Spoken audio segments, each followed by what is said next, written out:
intelligence that the number one national security threat of this country is corruption. If it is terrorism, those foreigners get documents through corruption. If it is unemployment, foreigners don't want to invest in this country because they fear about our reputation on corruption. They will not ask. They will just go to the Transparency International and they see we are 126. They have a second thought, should we invest or not? Are we together? If you look at lack of medical facilities, it is corruption. People still purporting to have supplied medicine and then there is nothing that is supplied. You saw during that short drama, the fake certificates, the Public Service Commission, we were together with them and we launched that exercise because of one thing. We want to safeguard the reputation of Kenya that its academic world or academic discipline, it is still reputable. If we don't do that, we are going to have a problem. And I have always talked about our time. Our time. Mnajua Kibarani Primary? How many of you know Kibarani Primary School? Ama nyinyi you are from up country, amjeingia hapa ndani. This is where I schooled here, Kibarani Primary. Those days, when the exams, certificate of primary education, exams used to start on Tuesday and Wednesday. Monday, the Minister of Education brings papers, the examination paper, in a secured foiler, I mean a plastic bag like the ones of G4S and whatever. They pass over to the headmaster signs that he has taken the examination papers. Do you know where they are stored? They are locked in the headmaster's drawers. Na kafunguo kengine, hata ukikuja na kisu utangoa hiyo funguo. Those exams never used to be stolen. We never used to have leakage and nobody used to steal the exams. The issue of ethics and accountability and good governance. Today, when exams are being distributed, the minister will come, officially open the container. It has 3 padlocks. Padlock ya NSIS, ya GSU, ya DCI. Still those exams are stolen. What happened? Youth. What happened? The exams are stolen. The problem is not the Minister of Education. The problem is not the government. The problem is the society. Because people steal those exams because there are parents who are more than willing to buy exams so that their kids do what? They pass. During our time, could you go and tell your father or your mother, Daddy, nipe pesa kuna exam hapa inauzwa mimi nataka nipate hii vitu? Would you be able to tell your father or your mother like that? So you can see the issue of corruption, Honorable Baya, when you say that kazi kwetu, the issue of corruption starts from the home. How you are brought up. And you men, especially the young men, hii mambo kudanganya wasichana hapa na kutia mimba na kutoroka mwache. If you find a beautiful girl, marry her. Mesikia? Mutaoa, yeah. Ati you keep on saying, ati mpaka nipate pesa. Oh, utapata pesa. Oh, then Mungu atakufungulia pole pole. Are we together? Hapana. Yeah, so the family unit is very important. You want to get married, umeona kasichana kazuri hapa, nenda kwao kapeleke maneno. Si unatia mimba alafu unahepa. You are leaving that girl with a lot of problems. Single parenting, she is not employed. It's not easy in the modern world to bring up children. We see it. We are with these children in the same house, but we don't know them. They are always busy with gadgets. You tell them, chakula iko tayari kwamba daddy, ngoja kidogo nakuja. So you eat alone, like a fool. They don't come in and join you. They come and eat, or they just say, I've eaten somewhere. This is somewhere you don't know. So parenting has become a problem. And then within yourself as youth, you make it worse by not trying to be responsible as a young man. When you befriend a young lady and something happens, take responsibility. Walk to their parents, say, yes, I'm broke, but I'm the one who did this. You never know, mzee anaweza kuonea huruma kupatia stipend kidogo ya kulisha hiyo mtoto. By the time you grow, something good happens. So we are talking of the youth getting misused. You are infiltrated by undesirable element. You are told join a terror group because this is a holy war, you'll go to heaven. You are told to fast until death so that Jesus will come very fast and pick you, and you accept. You get the point? Shakahola. Do you know the meaning of shakahola? You know I speak Kigiriama fluently. Mr. Baya. Shaka is doubtful, doubting. Hola, you'll get cured. Shaka hola, doubt, but you'll get cured. It's shaka hola. So this undesirable group, undesirable friends, when you are at the university here, you are part of a passage in life. It's not permanent. You will not be a student here permanently. One day you'll be out there. So what we are saying, tailor this political culture of this country, the youth. Because the youth is about, we have said, 2/3. Something very interesting. If the youth decides that they will work together and vote, they decide that you cannot be an MP in Kenya if you're under 40, you're under 50. I can see Honorable Baya is looking at me with a lot of, but imagine, let's say MCAs. You say, if you want to be an MCA, you should not be under 40. If you people make a decision countrywide, the whole country will have MCA under 40 years. Are we together? So, have the card, look at it critically, and vote wisely. Avoid this gray economy. That you think you can make money through betting. Betting all over the world, the people who benefit are the owners of the casino, not you. Out of 10 people, 1 will make it, 9, they fall down. Out of the 9, it's only the 4 who contribute, the one who has won. The 5 goes to the operator of the casino. That's why I saw it in Las Vegas, USA. Even as you enter the toilets, ziko hizo machines are betting. Can you imagine? Even at the airport there, as you are checking in to board the aircraft, there is a betting machine. So that unakamuliwa ile proper kabisa. By the time you leave there, you have nothing. Don't go to betting. Fake certificates, they will not help you. We have people who have gone abroad for training and they have fake certificates. They end up disappearing, they end up in frustration, because if you had a D- in mathematics and a D in chemistry and D in biology, then you fake your documents and you go and do medicine degree, will you make it? Will you make it? You won't. You'll take off. But if you, let's say, there are some degrees you can fake, maybe theology, which other degree can you fake? Which other degree? Criminology, yeah. If you have a tendency of criminal, turn it the other way around. Now, say I'm a criminal, but now I want to be on the other side. And you can write very good papers, because these are subjects that you can read. You just need to be smart to write something. But chemistry, physics, engineering, it won't work. It won't work. You'll get frustrated. And that's why you cause a problem. If we start going into medicine and engineering with fake papers, it can be a very big problem to the society. Because one day you'll even come and kill your relative. Badala kudunga ile sindano ya dawa, unadunga ile sindano ya ng'ombe.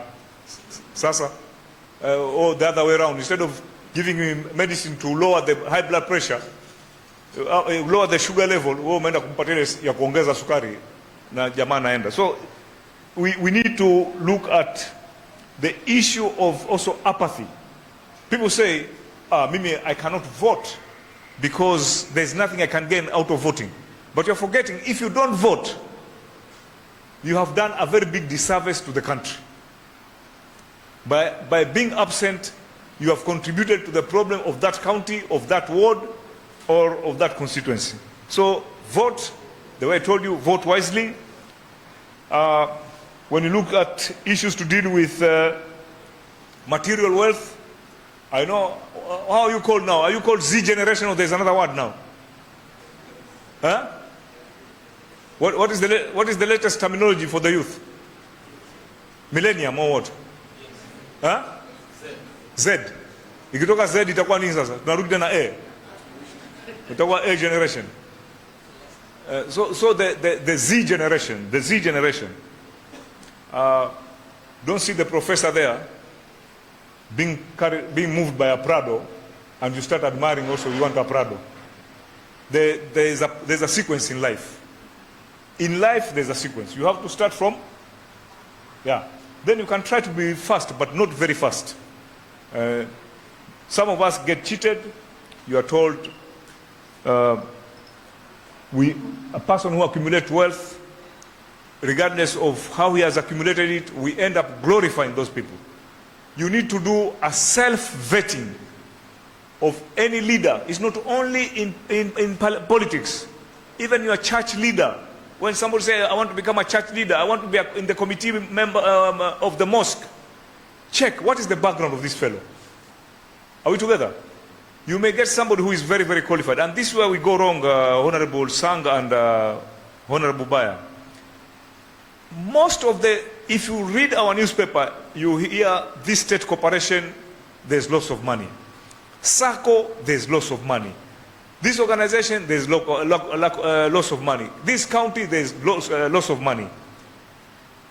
Because in this country, we focus, when we employ people, we really focus on two issues. We focus on technology, what you have, if you are a doctor, if you're a sociologist, and we look at the academic papers. Japan has changed the system of recruitment. If they want to recruit 3-4 lecturers here, they will tell you, go to this hotel. You are booked for 2 weeks. You are booked for 2 weeks, and there are people there monitoring you, not through intelligence. You will be told there are guys here, they are in this hotel, they will interact with you, and you are told A, B, C, D, and there are 3 who are not, we are not going to introduce them. So, ukiingia chooni pale ile common toilet, ukitoka umesafisha mkono, umechukua ile matambara, you find it lazy to put in the waste bin, unatupa chini. They assess. They take you to a place, they look at how you eat, wanaona how you put nyama saizi and then you eat half. They say, this is an element of a greedy person. Huh? Scarcity. Amejaza nyama namna hii na amekula nusu tu. Instead of eating small amount and say, oh, this food is very delicious, can I add? So they move around with you. And they tell you, out of these 4 people, huyu hata msijaribu huyu, this man is not fit. This one, pia. Huyu na huyu, put them now in a boardroom to do the interview. Are we together? Put them in and they get the right person. They get the right person. Because they believe the interview that you come in the boardroom, people pretend. It's like something that is being, in sociology, that is taught. Courtship. You've heard of courtship? Huh? Unakaa na mwanamke ama mvulana, you know, I love you, you are so very important to me in my life, what? That is nonsense. And this WhatsApp love, emojis, kissing, what? When the guy marries you, you realize this is a monster. There's a problem now here. There's a problem. You are married to the wrong person. So interviews don't give proper reflection of who you are. So for politics, the youth, I'm being told, I'm remaining with how many minutes? 5 or 1? Oh, very good. So the youth, you have to do the vetting yourself of the people that you are going to vote for. That person, if he comes in as a right person, And I respect Honorable Baya. That's why I invited him here. Because I know I'm not campaigning for him, but I know he does a lot in education. And when you vote for the right person, your life will improve. One day, your life will improve. It will take time. We are not saying that because the CEO Eacc is at the university and he has talked, after 2 months, all your problems and challenges will be solved. It will take time. It is very easy to mess, and it is very difficult to bring things in order.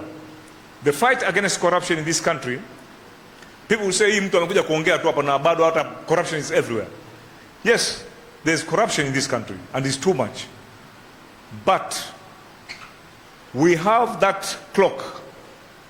Kenyans wants to see the fight against corruption the way that clock, that stick for seconds move this way. That is not the way. It will take time. It will take time. The institutions, yourself, the leadership, if we work collectively, you will find that this country positively, slowly, just like the stick of an hour, you will find that we are heading to the right way in the fight against corruption. So we need to do also a lot of innovations and research, embrace social accountability. Yeah? In the county government, before the budget is approved, do you know that budget is rolled out to the public to scrutinize? Are you aware of that? Or you are not aware? Have you ever bothered to check the budget of Kilifi County in the budget making process? I think, Honorable, there's a stage where there's public participation. Are you guys involved? Unasema si kazi yangu. Now, si kazi yako, it will hit on you. Participate. Check, what are these programs? Query. Politicians are very clever. When they realize people are accountable, they work very hard. And I've talked about several places. Your county, I've talked about Muranga County and Kangata. I've talked about Kisumu County. You can see there's a lot of public participation in the management of those counties. So, lastly, I would like to appeal to you that this fight against corruption, it is not only institutional, whereby Eacc goes and take people to court. It's about us changing socially, us changing politically. The institutions must embrace the people's wishes. There must be funding, there must be a direction.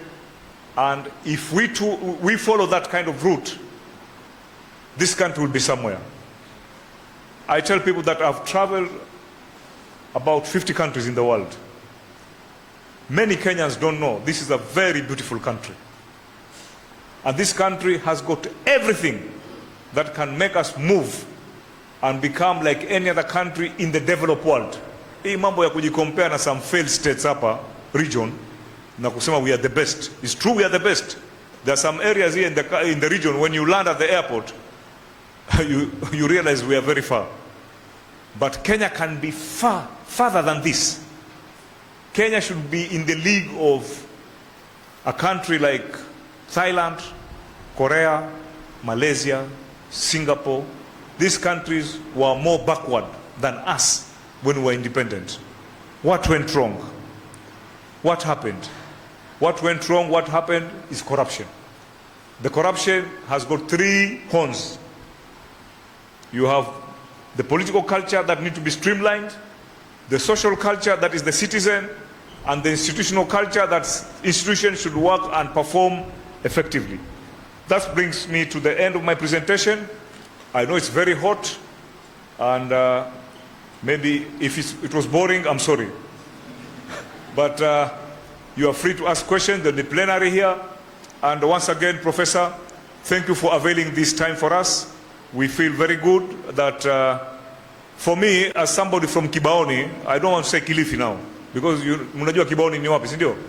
As somebody from Kibaoni, I feel good that this is the place that I used to come and pick mangoes when I was a young boy, and today I'm sitting here addressing very, very highly intellectual people and young men. And for those remarks, Professor, thank you very much, and I wish you the best. And the Commission looks forward to work with Pwani University. If you have any ideas, you have anything that you want from us, We are ready to partner with you. The students, thank you very much for coming. It's not easy to come here and stay with this heat and listening to an old man talking about how the youth should operate. But the good thing is that I used to be a youth, so I know your thinking. You have not been old, so you don't know my thinking. That is the advantage that I have. I always tell my kids that me, I'm like an animal that was in the zoo and thrown in the national park. So I'm hardened. Them, they are still in the zoo. They don't know how the national park looks like because it's rough there. When I say the national park, I mean life outside the university, where you have nobody to help you but yourself and your qualification and your honesty. Thank you very much.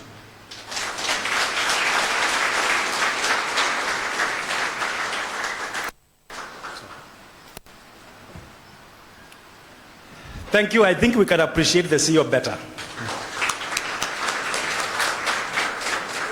And we can also appreciate all the other speakers. Thank you. At this juncture, I want to invite Mr. Ben Kitili back to the podium to guide us. Ben, welcome.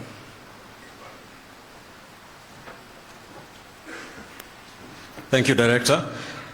We are on to the last session, and this final session will move very quickly. This is the panel discussion, which will mostly be up to you guys with your questions for the plenary. But before that, we have 5 discussants who I will invite to make quick remarks before they sit on this side. We'll prepare a panel on this side. So I'll invite each of them. They make their 5-minute presentation. They sit back. And when they are done, we'll come to this side for the plenary.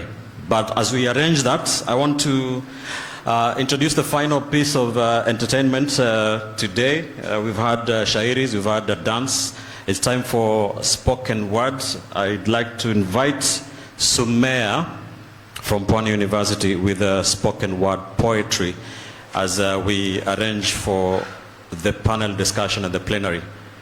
Sumea, karibu.